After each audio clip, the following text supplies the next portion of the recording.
क्या कुरान में औरतों का कोई अधिकार नहीं है? क्या माँ बाप का कोई हक नहीं है?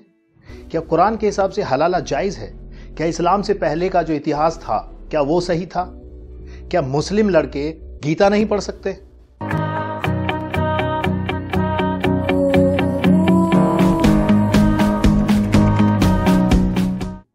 अस्सलाम वालेकुम दोस्तों, राम राम हमारे अनटोल्ड फैक्ट्स टीम की तरफ से। और आज हम आपके सामने रिप्लाई, जो पहले हमारी एक वीडियो अपलोड हुई थी उसी का हम अगला पार्ट रिप्लाई जवाब देने के लिए हमने ये वीडियो बनाया है। तो जवाब है, अब पहले इनकी जरा वीडियो क्लिप सुन लेते हैं। अब बात कर लेते हैं गार्जियनशिप की। अब गार्जियनशिप में औरत का कोई अधिकार ही नहीं। हाँ। महिला कहते हैं, औरत तो बड़ा एक भद्दा सा शब्द हो गया, तो महिला का कोई अधिकार ही नहीं गार्जियनशिप में। बिल्कुल नहीं है।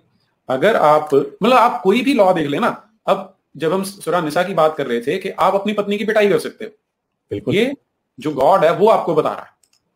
और उसमें कंडीशन भी क्या है, मर्दों का औरतों पर काबू है।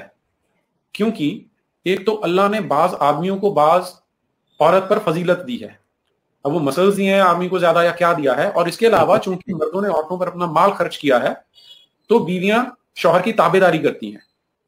अच्छा, उनके पीठ पीछे जिस तरह अल्लाह ने हिफाजत की है, वह भी हर चीज की हिफाजत करती हैं। और वह औरतें जिनके नाफरमान सरकश होने का तुम्हें अंदेशा हो, और यहां पे डाउट है सिर्फ, तो उन्हें समझाओ और उनके साथ सोना छोड़ दो। इसके बाद भी ना माने तो मारो, मगर इतना कि खून ना निकले और कोई अज़ो ना टूटे। तो आपने वीडियो क्लिप सुनी। इन्होंने कहा कि औरतों का जो है वो गार्जियंस के तौर पे, मतलब गार्जियंस में जो है औरतों का इसमें कोई हक नहीं है। और ये दूसरा जो बैठा हुआ है नीरज अत्री, ये बोल रहा है कि वहाँ पर औरतों को मारने के बारे में कहा गया कि औरतों को मार सकते हैं, पीट सकते हैं, और बाज आदमी को किसी औरत पर फजीलत दी। तो ये बाज वाली बात, इस पर थोड़ा गौर फरमाइएगा। तो आपने ये सुना कि इनकी जो बकवास आपने सुनी होगी। तो सबसे पहले मैं बता देता हूँ कि यहाँ पर जो औरतों का हक, जो गार्जियन के तौर पे इसने ये बात बोली है, ये एक्चुअली मैंने पहले भी हमेशा यही बात बोलता हूँ कि ये ज़्यादातर लोगों को मिसगाइड करते हैं। हकीकत तो शायद इन्हें या तो पता होती नहीं है, या होती भी है तो ये छिपा लेते हैं और बताना नहीं चाहते कि वहाँ इसके पीछे का लॉजिक क्या है। तो मैं आपको बता देता हूं कि अगर आप बुखारी शरीफ पहले हम माँ बाप के हक की बात कर लेते हैं। अगर आप बुखारी शरीफ देखते हैं तो बुखारी शरीफ में भी, और सही मुस्लिम जो किताब है, जो हदीस की किताब है, उसमें भी अगर आप देखते हैं तो दोनों हदीसों में वहाँ पर आपको एक हदीस मिल जाएगी। और हदीस ये है कि एक बार एक साहबा आए और उन्होंने, मैं इसको बड़ी हदीस है, थोड़ी छोटी करके समझा रहा हूँ, कि उन्होंने हमारे नबी से पूछा, या रसूलुल्लाह, आप मुझे ये बताएं कि आदमी पर सबसे ज़्यादा हक किसका होता है। आपकी स्क्रीन पर वो हदीस आ भी रही है, आप देख सकते हैं। तो हम नबी ने कहा कि तुम्हारी माँ का। फिर दोबारा से उन्होंने सवाल पूछा कि या रसूलल्लाह, आदमी पर सबसे ज़्यादा हक किसका है। तो फिर आपने बोला कि तुम्हारी माँ का। यानी 3 बार बोला, और तीनों बार आपने यही कहा कि आपकी माँ का आप पर ज़्यादा हक है। ठीक है। तो चौथी बार जब उन्होंने सवाल पूछा तो चौथी बार बोला कि आपके बाप का, यानी बाप का नंबर नेक्स्ट है। अब ये देखिए, अभी जो बोल रहे हैं ना गार्जियन में जो है औरतों का जो हक है वो नहीं होता इतना ज़्यादा, तो ये हदीस भी है। तो अब इस हदीस के हिसाब से सोच लीजिए कि ये लोग कितना बड़ा झूठ बोल रहे हैं। ठीक है। और दूसरी बात, एक छोटी सी हदीस में आपको और बता देता हूँ कि हमारे नबी ने ये फरमाया था, हदीस में आपको मिल जाएगा कि हमारे नबी माँ के बारे में बोलते थे, माँ का हक औलाद पर इतना ज़्यादा होता है कि आप फरमाते थे कि अगर मैं नमाज पढ़ रहा होता और मेरी माँ अगर जिंदा होती और वो ये बोलती, नमाज के बारे में क्या हुक्म है कि अगर कहीं बाजा बजे, ढोल सुनाई दे, इवन कुछ भी मारपीट हो रही हो, आप शांति से नमाज पढ़ते रहे, नमाज में दखल देने का कोई अधिकार नहीं है। अगर नमाज की नीयत बांध ली, अब चाहे कुछ भी होता रहे, दुनिया से आपका कॉन्टैक्ट कट चुका है, ये नमाज का मीनिंग होता है। लेकिन माँ का हक क्या है मैं बताता हूं। तो आपने फरमाया, यानी हमारे नबी ने ये कहा कि अगर मैं नमाज पढ़ रहा होता और मेरी माँ मुझसे बोलती या मोहम्मद, सॉरी, अगर मेरी माँ मुझसे बोलती मोहम्मद, तो मैं नमाज की नीयत तोड़ के बोलता जी अम्मा। सोचिए, मतलब कितनी बड़ी बात है कि माँ का क्या हक है। यानी अभी भी ये बात है कि अगर आपने नीयत बांध ली हो नमाज में, और आपकी माँ ने, आपकी अम्मी ने आवाज़ दी आपको, पहली बार आवाज़ दी, दूसरी बार आवाज़ दी, और उन्हें मालूम नहीं है कि आप नमाज पढ़ रहे हैं, अगर तीसरी बार माँ आपका नाम लेकर बोलती हैं, तो आप नमाज में नीयत तोड़ सकते हैं और फिर उनकी बात का जवाब दे सकते हैं। ये है माँ का हक इस्लाम में। ये हदीस में बिल्कुल बाकायदा सेफ है और आराम से ये चीज़ें मिल जाएंगी। तो इसकी ये बात जो ये संजय जी बोल रहे हैं कि भाई देखिए गार्जियन का कोई अधिकार नहीं है, तो ये तो बात झूठी हुई। क्योंकि यहाँ पर गार्जियन के अधिकार के साथ साथ स्पेशली इन्होंने औरत की बात बोली थी, तो औरत का कितना बड़ा हक है ये गार्जियन के तौर पे ये आपको इन हदीसों के हिसाब से पता चल गया होगा। तो ये तो हुआ माँ के बारे में कि माँ का जो है, यानी स्पेशली हदीस में आपको ये भी मिल जाएगा कि माँ के पैरों के नीचे जन्नत बताई है, समझ रहे हैं, यानी माँ की खिदमत करेंगे जन्नत हासिल होगी, बाप की खिदमत बाप को जन्नत का दरवाजा, यानी इस तरह से एक मिसाल दी कि, और हदीसों में इसका जिक्र मिल जाएगा। तो ये आदमी झूठ बोल रहा है, यानी संजय झूठ बोल रहा है सीधा सीधा। और ये बात तो सबको मालूम होगी कि माँ के पैरों के नीचे जन्नत है, पूरी दुनिया पूरी जहान में जहाँ जहाँ भी लोग रहते हैं सबको मालूम है। और ये इस्लाम का ही कॉन्सेप्ट है जिसमें ये बताया गया कि माँ के पैरों के नीचे जन्नत है। अब कोई अपने धर्म ग्रंथ की किताब उठा के जो अभी 500 या 1000 साल पहले लिखी गई हो, जिसका खुद सबूत भी नहीं है, कब लिखी, किसने लिखी, कोई नहीं जानता, ना कोई डेट है, उसमें दिखा दे जी देखो हमारी में भी लिखा है, तो भैया ये तो गलत बात हो सकती है, समझ रहे हो। क्योंकि ये इस्लाम का कॉन्सेप्ट, सिर्फ इस्लाम आपको इतना समझ में आता है कि इस्लाम 1440 साल पहले शुरू हुआ, नहीं, इस्लाम शुरू से ही था। यानी इस्लाम ही शाश्वत धर्म है, इस्लाम ही सनातन धर्म है। सनातन का मीनिंग होता है यानी शुरू से चलने वाला, जो स्टार्टिंग से चलता आ रहा हो, शाश्वत यानी सच्चा, तो इस्लाम ही है वो। खैर दूसरी बात, अब ये नीरज ने ये बात बोली थी कि यहाँ पर औरतों पर आदमी का जो हक है वो ये है कि आदमी को किसी पर, बाज आदमियों को औरत पर ये दे रखी है कि आदमी उसे, मतलब कोई औरत हो उसे मारे पीटे। अब यहाँ पर मारने पीटने का जो हुक्म दे रखा है वो किस बारे में है? ये उस बारे में नहीं है कि कोई भी औरत हो तो किस तरह। देखिए मैं आपको पहले कुरान से ही पढ़कर सुनाता हूँ। सूरह निसा की आयत नंबर 19 से हम शुरू करते हैं। मैं अल्लाह ताला इरशाद फरमाते हैं, ऐ लोगों जो ईमान लाए हो, तुम्हारे लिए हलाल नहीं कि ज़बरदस्ती औरतों के वारिस बन बैठो, और न यह हलाल है कि उन्हें तंग करके उस मेहर का कुछ हिस्सा उड़ा ले या उड़ा लेने की कोशिश करें जो तुम उन्हें दे चुके हो। हाँ, अगर वे किसी खुली बद चलनी का काम कर बैठे तो ज़रूर तुम उन्हें तंग करने का अधिकार है। उनके साथ भले अच्छे भले से पेश आओ, यानी उनके साथ सही से रहो।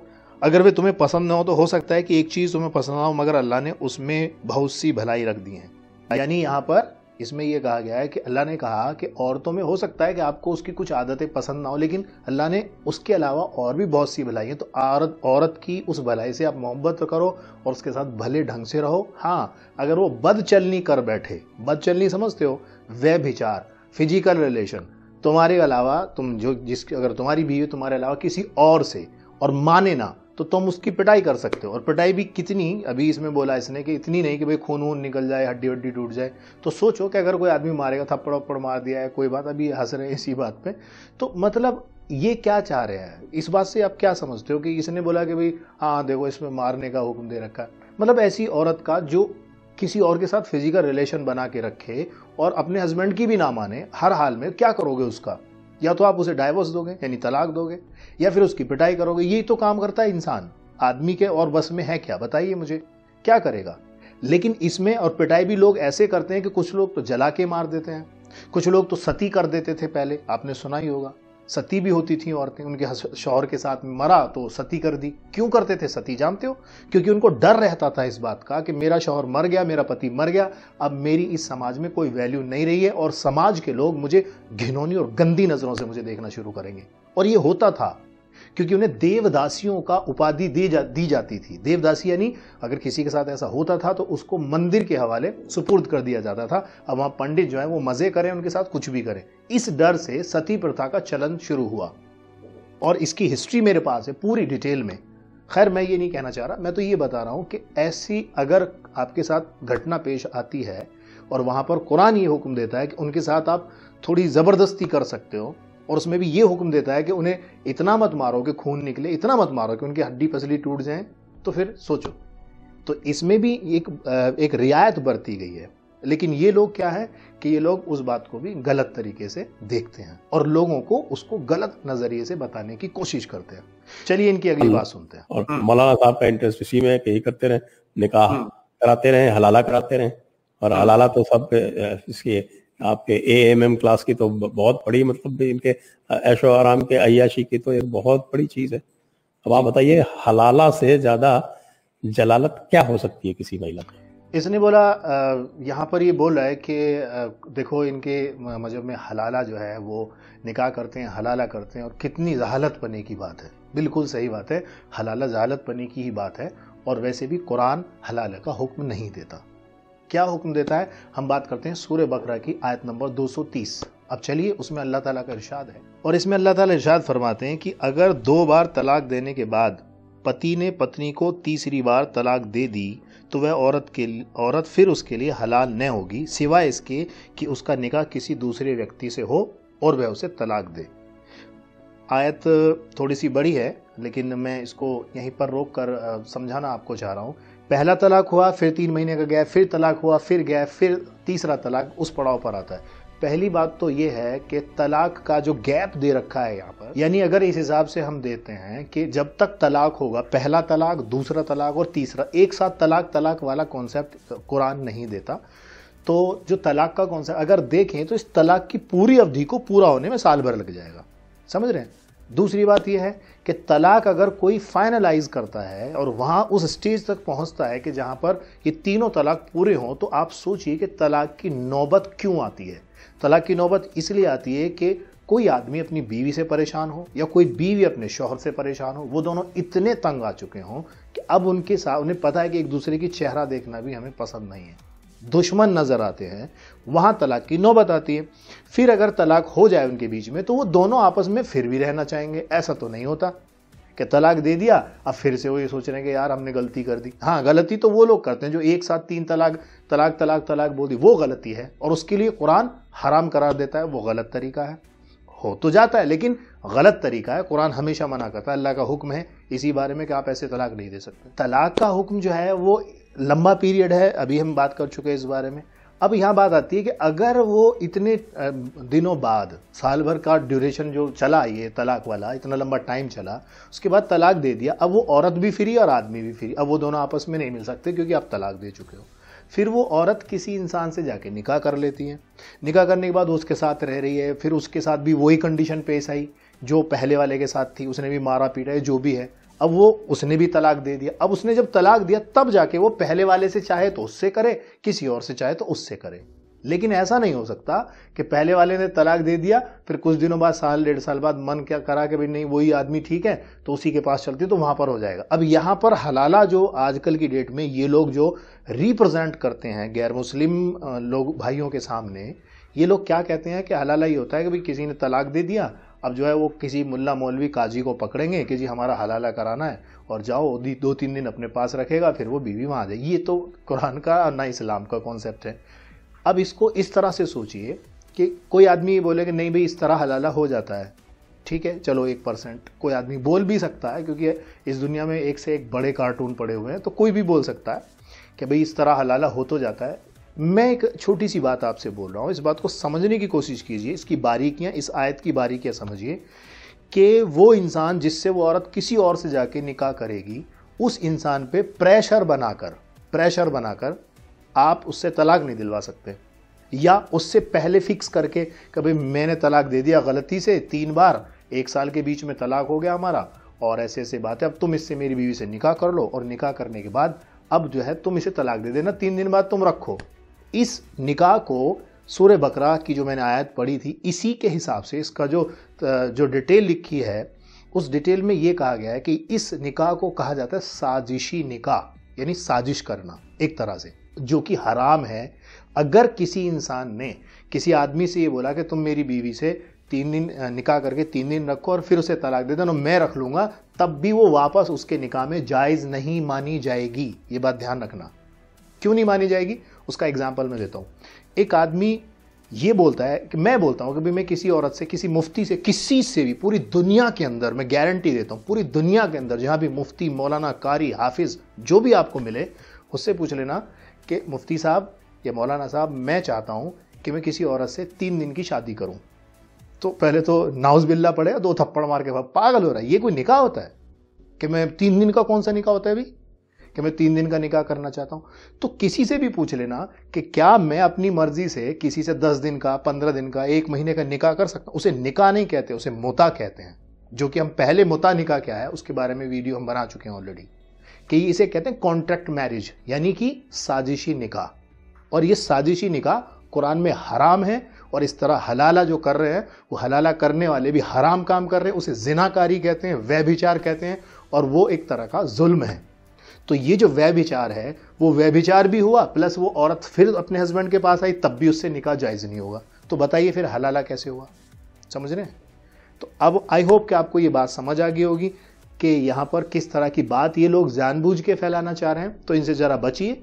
तो इन्होंने बोला कि भाई अगर यहाँ पर कोई आदमी औरत को मतलब दूसरा निकाह करना चाहे, मैं सूरह निसा की आयत नंबर 20 आपको पढ़ के सुनाता हूँ, जिसमें अल्लाह ताला का इरशाद है, और अगर तुम एक बीवी की जगह दूसरी बीवी ले आने की ठान ही लो, तो चाहे तुमने उसे ढेर सारे माल ही क्यों न दिए हो, उसमें से मतलब माल वापस नहीं लेने, आपको लेना नहीं है। क्या तुम उसे झूठा कलंक लगाकर और खुला जुल्म करके वापस लोगे?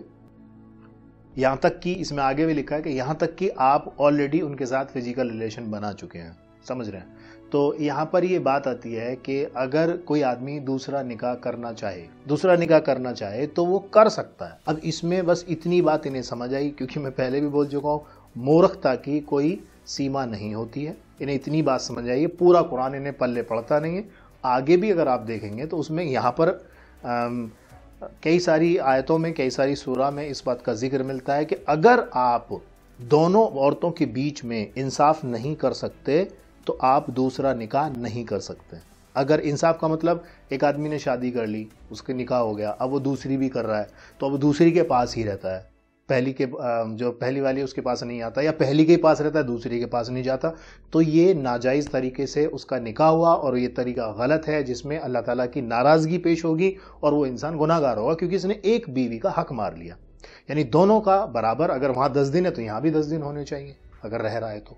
ये बात पर यहाँ पर ये बात है। लेकिन ये क्या कर रहे हैं कि अगर तुमने दूसरी कर लिया तो देखो जी, यहाँ औरतों के बारे में नहीं दे रखा, अगर औरत दूसरा कर ले तो।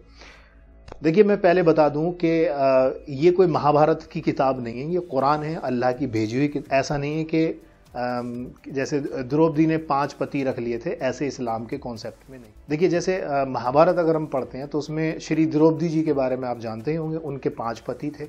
इस्लाम में एक औरत 5 क्या, एक पति के अलावा दूसरा पति तभी रख सकती है जब तलाक होगा। तो ये इस्लाम में कॉन्सेप्ट ऐसा है नहीं। क्यों नहीं है, उसकी मैं वजह बताता हूँ। देखिए, अल्लाह जो करता है वो बेहतर करता है ना। एक औरत अगर दूसरा पति भी रख लेती है, एक पति के होते हुए भी दूसरा पति है, तो इसे समाज में ना बिगाड़ पैदा होगा। क्यों बिगाड़ पैदा होगा? क्योंकि दोनों पति आपस में लड़ेंगे। अगर बेटी हुई उसके तो वो बोलेगा ये तेरी है, वो बोलेगा नहीं मेरी नहीं, ये तेरी है। क्योंकि हमेशा यही चलता रहा है कि लोग आज भी इंडिया में आप देख लीजिए, फोर्टिसाइड केसेस बहुत ज़्यादा मिलते हैं, यानी भ्रूण हत्या जिसे हम कहते हैं, यानी गर्भ अवस्था में लड़कियों को जांच किया और वहाँ पर मरवा दिया। आप देख लीजिए, और ये भी देख लीजिए कि भ्रूण हत्या का केस मुस्लिम्स में ज़्यादा पाया जाता है या हिंदुइज्म में ज़्यादा पाया जाता है। ये भी आप सर्च कर लीजिएगा, आपको मिल जाएगा। तो अगर ऐसा हो कि एक औरत 2 पति रखे तो क्या होगा, दोनों में लड़ाई होगी कि अगर बेटी हुई कि नहीं बेटी मैं क्यों लूँ। अगर 2 बेटी हुई तो लगातार तो वो बोलेगा दोनों तेरी ही हैं, बेटा हुआ तो ये मेरा है। अब उनमें आपस में लड़ाई होगी। कभी नहीं समझ पाएंगे कि ये कौन सी और किसकी औलाद है। समझ रहे हो मेरी बात? मैं डिटेल नहीं जा रहा, इतनी बात समझ में आ गई होगी, समझदार हैं आप लोग। तो यहाँ पर ये बात आती है। इसीलिए आदमी जो होगा, आदमी अगर वो निकाह कर लेता है, कई सारे निकाह करने का जो अधिकार दे रखा है आदमी को, और इस्लाम में ही नहीं है यार। अगर पुराने इतिहास को उठाओ, राजा दशरथ की भी 3 बीवियां थी, आपको ये बात मालूम होगी। और बहुत सारे जितने भी राजा हैं, राजा दाहिर जो ब्राह्मण राजा था, 712 ईस्वी की मैं बात कर रहा हूँ, उसके भी 2 रानियाँ थीं। लाडली और माय रानी, उसकी भी 2 बीवियाँ थी, जबकि ब्राह्मण राजा था। सोचिए, उससे पहले और भी चले जाइए, 1000 साल पहले भी चले जाइए, उनके भी कई रानियाँ होती थी। तो ये तो मैरिज करना 1-2 औरतों से, ये कोई इस्लाम का ही नहीं, पहले से ही चलता आ रहा है। समझ रहे हो? और अल्लाह बेहतर जानता है इंसान की फितरत। तो यहाँ पर जो ये बात बोल रहे हैं कि देखो जी, और इसको और ये रिलीजियन ऑफ पीस कहते हैं, यानी शांति का जो धर्म है ये इस्लाम जो है। बिल्कुल है। क्यों है बिल्कुल? क्योंकि अगर आप इस्लाम को पढ़ेंगे तभी आप जानेंगे। अगर आप पढ़ेंगे नहीं, सिर्फ खामोखा बहस पे बैठेंगे तो फिर समझ में आएगा नहीं। तो यहाँ पर मकसद है, आयतों को आपने एक आयत पढ़ी कुरान की स्टार्टिंग में पढ़ ली, उसके बाद अब अगर आप आगे कुरान की और भी आयतें हैं, जब अलग अलग वक्त पे नाजिल हुई कुरान की आयतें, जैसे कि ये लोग बोलते हैं भी इसमें, और जो गुलाम औरतें होती थी जिनको युद्ध में जीत कर लाया जाता था, तो उसमें ये लोग बोलते हैं कि वहाँ पर उनके साथ व्यभिचार करने की छूट कुरान देता है। लेकिन कुरान की आयत में अगर आप देखेंगे, आगे चलेंगे, तो कुरान में ही आपको ये बात मिल जाएगी, कुरान में ही आपको ये बात मिल जाएगी, सूरह निसा में ही मिल जाएगी कि कहा है कि अगर आपको जहां पर आप लड़ाई झगड़ा किया वहां पर आप रहे, या कोई अब दासी या गुलाम आपके साथ में औरत आ जाती है, बेहतर है कि आप उसको आज़ाद करें और उससे निकाह करें, फिर उसको रिलेशन में रखें। समझ में आई? ये इस्लाम शिक्षा देता है। तो ये लोग कभी नहीं समझ पाएंगे, गलत तरीके से ये लोग समझाते हैं, और जो सही मीनिंग है वो मैं आपको बताने की कोशिश कर रहा हूं। इससे भी बेहतर और अंदाज में समझाने वाले लोग हैं हमारे पास में, लेकिन इतनी बात समझ में आ जाए मोटी मोटी कि ये लोग क्या कर रहे हैं, वही बहुत बड़ी बात है। चलिए इनकी अगली बात सुनो। तो जो प्री इस्लामिक अरेबिया की बात करते हैं वो तो बहुत प्रोग्रेसिव है महिलाओं के मामले में, उसे ये बोल देते हैं जाहिलियत, और उसके बाद ये नूर आया जिसमें ये उनको ड्राइविंग लाइसेंस भी नहीं दे रहे हैं और लबादे में घुमा रहे हैं। और तो और आप ये देखिए कि पहले इस्लाम के आने से पहले पर्दे का कोई रिवाज नहीं था जी, और पर्दे का रिवाज भी सबसे पहले कुरान में कहा गया, और वो भी वैसे तो कहा गया था खाली प्रॉफिट की बीवियों के लिए, लेकिन वो चूंकि सुन्नत है तो जो काम प्रॉफिट को करना है वो बाकी सबको करना है, तो उस सुन्नत के मुताबिक सारे के सारे उसकी कॉपी करने लगे।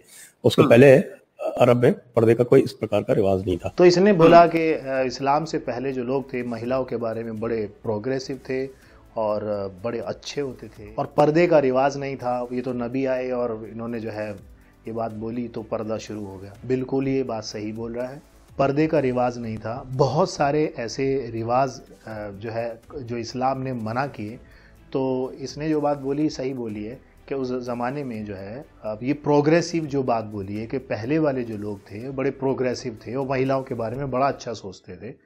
तो चलिए अब हम थोड़ा पहले इसके बारे में थोड़ा सा समझाते हैं। हाँ, तो बनी इसराइल की आयत हम 23 से शुरू करते हैं। इसमें अल्लाह ताला इरशाद फरमाते हैं, तेरे रब ने फैसला कर दिया कि तुम लोग किसी की बंदगी ना करो मगर सिर्फ माँ बाप की, बंदगी ना करो मगर सिर्फ माँ बाप की। माँ बाप के साथ अच्छा व्यवहार करो। अगर तुम्हारे पास उनमें से कोई या एक दोनों बूढ़े होकर रहे तो उफ तक ना कहो, न उन्हें झिड़क कर जवाब दो, बल्कि उनके साथ आदर से बात करो और नम्रता और दयालुता के साथ उनके सामने झुककर रहो और दुआ किया करो कि पालनहार इन पर दया कर जिस तरह इन्होंने दयालुता और करुणा के साथ मुझे बचपन में पाला। तुम्हारा रब खूब जानता है कि तुम्हारे दिलों में क्या है। अगर तुम नेक बनकर रहो तो वह ऐसे सब लोगों के लिए बड़ा क्षमाशील है। और अपनी गलती पर सावधान होकर बंदगी की नीति की ओर पलट आए। नातेदारों को उनका हक दो और मोहताजों और मुसाफिरों को उनका हक, और फिजूल खर्च न करो। फिजूल खर्च करना वाला जो है शैतान का भाई है और शैतान अपने रब का नाशुक्रा है। यहाँ पर जो लिखा है माँ बाप के साथ अच्छा सलूक करना, मोहताजों के साथ, रिश्तेदारों के साथ, और किस तरह माँ बाप के साथ सलूक करना चाहिए कि अगर माँ बाप बूढ़े हो जाएं तो उफ भी नहीं, यानी उनकी जितनी आवाज़ हो उससे तेज़ आवाज़ में भी मत बोलो, वरना तुम जालिम करार दिए जाओगे और उसकी पकड़ अल्लाह ताला दुनिया में भी करेगा और आखिरत में भी। ये हुक्म है कुरान का माँ बाप के लिए कि माँ बाप के लिए आपको ऐसा होना चाहिए। और ये लोग बोलते हैं कि देखो जी इस्लाम क्या सिखा रहा है लोगों को। आयत नंबर 38 पर चलते हैं, जिसमें अल्लाह ताला क्या इरशाद फरमाते हैं, अतः ए ईमान वालो, नातेदारों को उनका हक दें और मोहताज और मुसाफिर को उसका हक दें। यह तरीका बहुत अच्छा है उन लोगों के लिए जो अल्लाह की प्रसन्नता के इच्छुक हों और यही सफलता प्राप्त करने वाले हैं। तो ये जो है ये क्या चाह रहे हैं कि ये लोग बोल रहे हैं कि पहले जो है पहला का जो लोग थे इस्लाम से पहले के, वो बड़े जो है सभ्य थे और बड़े प्रोग्रेसिव थे महिलाओं के बारे में, राइट। तो ये इनकी प्रोग्रेस ये बताना चाह रहे थे। मैं बताता हूँ आपको कैसे प्रोग्रेसिव थे कि जब कुरान नाजिल नहीं हुआ था उससे पहले की जो किताबें थी वो सब करप्ट कर दी गई लोगों के द्वारा। तो लोगों ने किस तरह का प्रोग्रेसिव थे वो लोग औरतों के बारे में, इसके बारे में हम आपको स्क्रीन पर दिखा रहे हैं। आप एक बार देख लीजिए, आपकी स्क्रीन पर आ रहा है, जिसमें जाहिली और अज्ञानतापूर्ण समाज की कुछ झलकियाँ। इसमें पहला पेज है, आप चाहें तो इसको पॉज करके देख सकते हैं।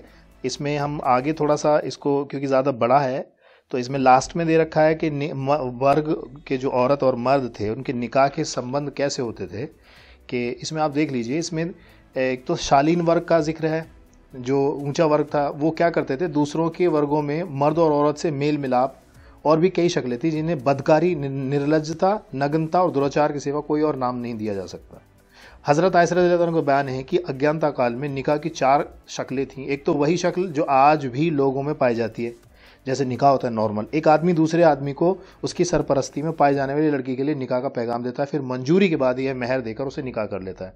दूसरी शक्ल यह थी कि औरत जब माहवारी के पास से पाक होती तो उसका पति कहता कि फला व्यक्ति के पास चला जा चली जा और उसके शर्मगा हासिल कर, यानी उससे सेक्स कर, यानी उससे सेक्स कर और रिलेशन बना, और शोहर खुद उससे अलग थलग रहता, उसके करीब नहीं जाता, यहाँ तक कि स्पष्ट हो जाता कि जिस आदमी की शर्मगा हासिल की थी, यानी उससे जिना किया, उससे व्यभिचार किया, उससे गर्भ ठहर गया। जब गर्भ स्पष्ट होता तो उसके बाद अगर पति चाहता तो उस औरत के पास जाता। इसलिए किया जाता कि लड़का सज्जन और गुणवान हो। इस निकाह को इब्ने बजा कहा जाता था और इसी को हिंदुस्तान में नियोग भी कहते हैं।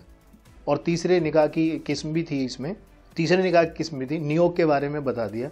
तो जो हो था पहले, अब कुरान में जो ये हुक्म आए, माँ बाप का हक, रिश्तेदारों का हक, मोहताजों का, क्यों आए? क्योंकि पहले लोग नहीं करते, तभी तो आएंगे। भाई कोई नियम कब बनेगा? कोई नियम तब बनेगा जब वो लोग उसके खिलाफ जा रहे होंगे तो नियम बनेगा। एक आदमी बिना हेलमेट के जा रहा है, नियम बना हेलमेट पहन के जाइए। एक आदमी रेड लाइट तोड़, नियम बना रेड लाइट तोड़ेंगे फाइन चार्ज होगा। तो ये नियम बनते कब है? जब आदमी उसको तोड़ता है और ऐसी गधे घोड़े की जिंदगी जीता है। तो लोग पहले ऐसे जी रहे थे, इसमें माँ बापों के हक भी नहीं मार लेते थे, बहनों को, बेटियों को जिंदा जला दिया जाता, जमीन में गाड़ दिया जाता था, अपनी औरतों को दूसरों के लिए छोड़ दी, बकरी समझते थे, भेड़ समझते थे कि जाओ किसी के भी साथ फिजिकल रिलेशन करो, ठीक है। और अगर इतना ही इन्हें लगता है कि भाई उस जमाने के जो लोग थे वो बड़े अच्छे थे, बड़े शालीन थे और बड़े प्रोग्रेसिव थे, अगली जो रिप्लाई में मैं बताऊंगा आपको कि इन्होंने क्या कहा कि इनके जैसे ही थे, तो क्यों उनको फॉलो नहीं करते हो? उनको फॉलो करो ना, कि जैसे वो करते थे ऐसे तुम भी करो, तब मजा आएगा। देखते हैं समाज में किसकी में ज्यादा अच्छाई नजर आती है।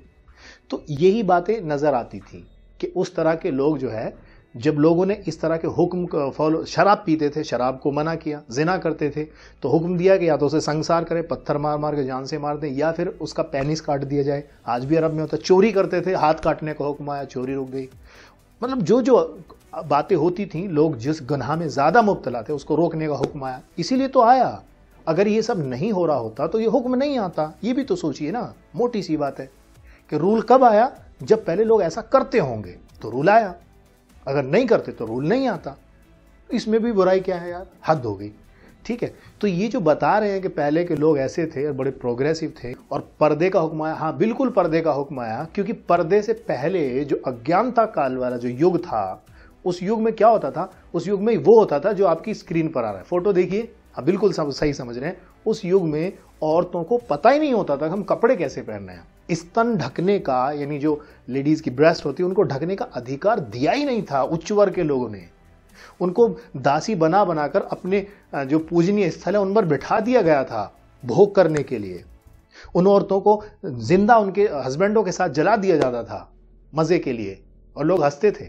और कैसे होता जानते हो? उसे कुछ शराब या कुछ नशा करके, ताकि वो चिल्लाए भी ना, और चिल्लाती थी ढोल लगाने बचाते थे लोग ताकि दूसरे तक आवाज ना जाए। ये सब होता था। तो ये बातें इन्हें पसंद है, इन्हें ये बातें अच्छी लगती हैं कि ऐसा होना चाहिए। यही तो कहते हैं भाई आओ हमें फॉलो करो, सनातन धर्म को नहीं। सनातन तो ये धर्म जानते ही नहीं है क्या है। सनातन क्या है मैं आपको बता चुका हूं। तो सनातन धर्म को तो ये जानते ही नहीं है, और जिस सनातन की ये बात करते हैं उसको ये खुद भी फॉलो नहीं करते हैं। एक बार करवा के तो देख लीजिए। जो बात मैंने बोली है कि ऐसा ऐसा होता था, और मेरे जो व्यूअर्स हैं, देखने वाले हैं, वो लोग भी ये बात समझते होंगे कि हाँ ऐसा होता था। और ये कोई बहुत बारीक बात नहीं बोली मैंने, बड़ी मोटी बात बोली, जल्दी समझ में आ जाएगी। तो ऐसा होता था। अब जब लोगों के स्तन ढकने की बात आई, लोगों को हुक्म आया पर्दा करने का, तो उन्हें अजीब लगने लग गया। भाई हमारी औरतें अब ढक के चलेंगी, और चल हमारी चले ढक के तो समझ में आती है, अरे तेरी बीवी भी ढक के चलेगी? पागल, मैं तो उसका सब कुछ देखता था, अब मैं कैसे देखूंगा? ये टेंशन है इन्हें इसी बात की तो टेंशन है कि चलो हमारी ढक ले तो ढक ले, लेकिन भाई तेरी ना ढके। समझ रहे हो? तो अब जब वो बदन ढक के चलने लगी, सूट सलवार पहनने लगी, पहले क्या था? पहले लोग, जो स्त्रियां जो वस्त्र पहनती थी, किस तरह के वस्त्र मैंने आपको दिखाई दिए। इस तरह के वस्त्र पहनने का अधिकार जो नीची जाति के लोग होते थे उनका अलग था, उच्च वर्ग के लोगों का अलग था। तो ये यही तो चाह रहे हैं आज भी। तो भाई इनकी बातों में आने से का मतलब होता है बेवकूफ़ी को फॉलो करना। मेरी बात समझ लीजिए आप, अगर नहीं समझ रहे हैं तो बहुत देर हो चुकी होगी जब तक आप समझ में आएगी ये बातें, क्योंकि इनके जाल में फंस गए ना, फिर निकलना इम्पॉसिबल है, नहीं समझ पाएंगे आप कभी। चलिए इनकी नेक्स्ट बात सुन लेते हैं। रोहित कुणाल जी पूछ रहे हैं, what was the religion of Muhammad before he claim himself prophet and Islam started, और रिलीजन ऑफ मोहम्मद्स पेरेंट्स?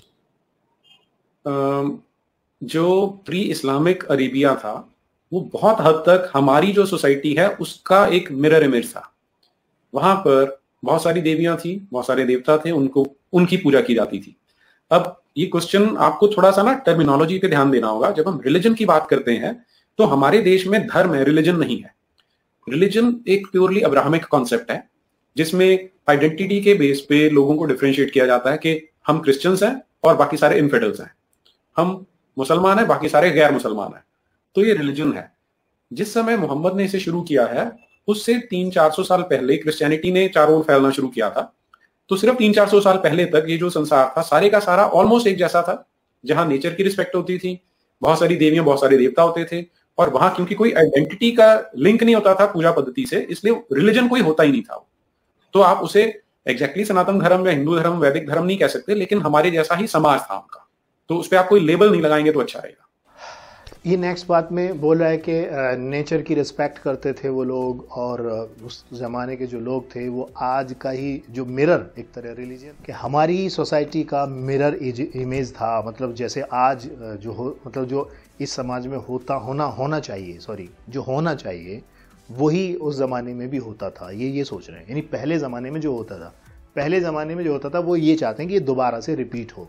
क्या क्या होता था हम पहले भी आपको बता चुके हैं, इस बार भी अगर हम बताएं तो चलिए मनुस्मृति उठा लेते हैं। तो मनुस्मृति में 9वां अध्याय है और इसका श्लोक नंबर है 200, जिसमें लिखा है, नपुंसक, धर्मभ्रष्ट अथवा जाति के बहिष्कृत, जन्म से अंधा, बहरा, पागल, जड़ यानी मूर्ख, गूंगा और निरंद्रिय यानी इसमें लिखा है लूला, लंगड़ा आदि अपने पिता के उत्तराधिकारी होने योग्य नहीं है। अरे यार कोई अगर कोई लूला, लंगड़ा, बहरा, अंधा इस तरह का अगर कोई है तो उसको अधिकार नहीं दोगे तुम उसकी बाप की संपत्ति में, तो बेचारा जाएगा कहाँ, किस तरह अपनी जिंदगी गुजारेगा। जब ऐसे ऐसे करके लोगों के अधिकार मारने शुरू कर दिए ना लोगों ने, तब जाके कुरान की आयतें नाजिल ऐसी हुई हैं, जिस वजह से ये चिढ़ते हैं। ये यही चाहते हैं कि आज भी ऐसा ही होना चाहिए।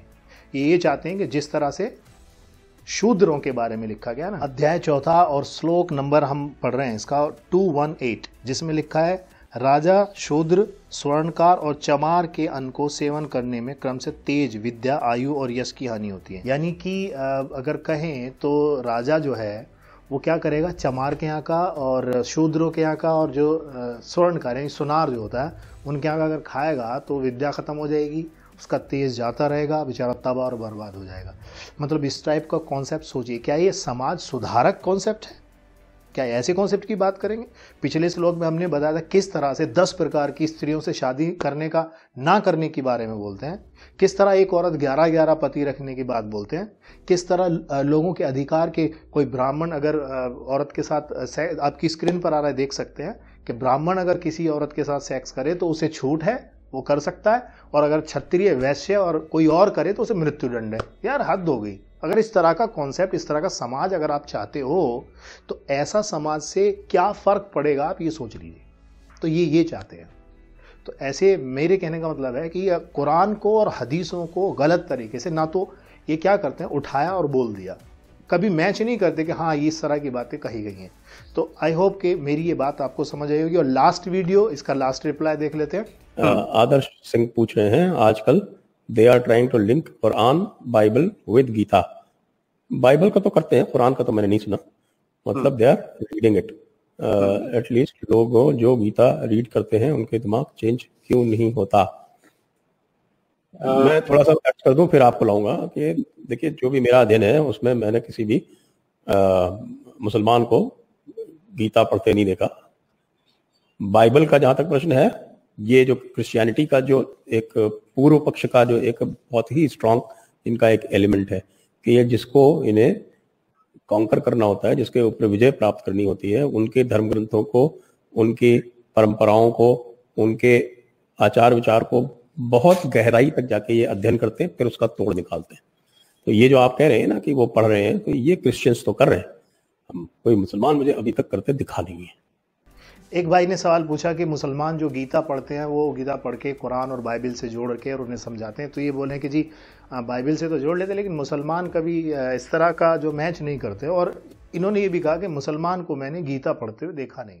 और इसमें ये एक्चुअल कॉन्सेप्ट समझा रहे हैं, अपना के क्या करते हैं ये लोग कि जिस इन लोगों का मकसद क्या है, इन्होंने खुद ही बता दिया कि उनके बारे में पढ़ो और डिटेल पढ़ो और फिर उन पे विजय प्राप्त करने वाली बात, यही इनका कॉन्सेप्ट ये है कि जानबूझ के वो जीत गए, बस जीत की वजह से तुम अपनी आखिरत खराब कर रहे हो।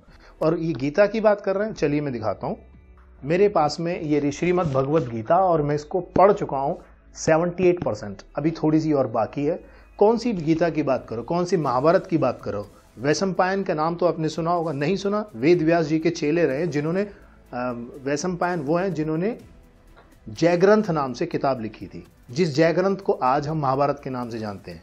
गीता जो है बोले जाके, गा के या बता के जो बोला जाता है उसे गीता कहते हैं, समझ रहे हो? तो अगर गीता पढ़ने की बात है तो हमारे पास भी है गीता। अब ये बोलेंगे जी ये तो गलत है, ये तो विशुद्ध गीता लेकर आओ और ये है, तो इनकी भी देख लेंगे कहाँ पर रखी है। तो ये झूठ बोलते हैं, इसके अलावा ये कुछ नहीं बोलते हैं। हमने गीता भी पढ़ी और ऐसे भी सवाल हमारे पास हैं कि ज़िंदगी भर में नहीं दे पाएंगे। तो हमारा मकसद यहाँ पर सवाल करना नहीं है। अगर ये बात लोगों को गलत गुमराही के रास्ते से इन्होंने पीछा नहीं छोड़ा तो हम भी रिप्लाई बनाते रहेंगे और इन्हीं की किताबों से प्रूफ दिखाते रहेंगे कि किस तरह का समाज ये लोग चाहते हैं। तो इन लोगों से कोशिश कीजिए कि इनकी बातें सुन लें, ठीक है सुन रहे हो, लेकिन अमल में मत लाओ, क्योंकि ये लोग क्या कर रहे हैं कि जानबूझ के लोगों को मिसगाइड कर रहे हैं ताकि समाज में और हमारे आसपास नफरत फैला सकें और लोगों में सिर्फ लड़ाई झगड़ा हो। ये लोग ये चाहते हैं। तो आई होप कि आपको मेरी बात समझ आएगी। इसी के साथ मैं इजाज़त चाहता हूँ। शुक्रिया। अस्सलाम वालेकुम। जय।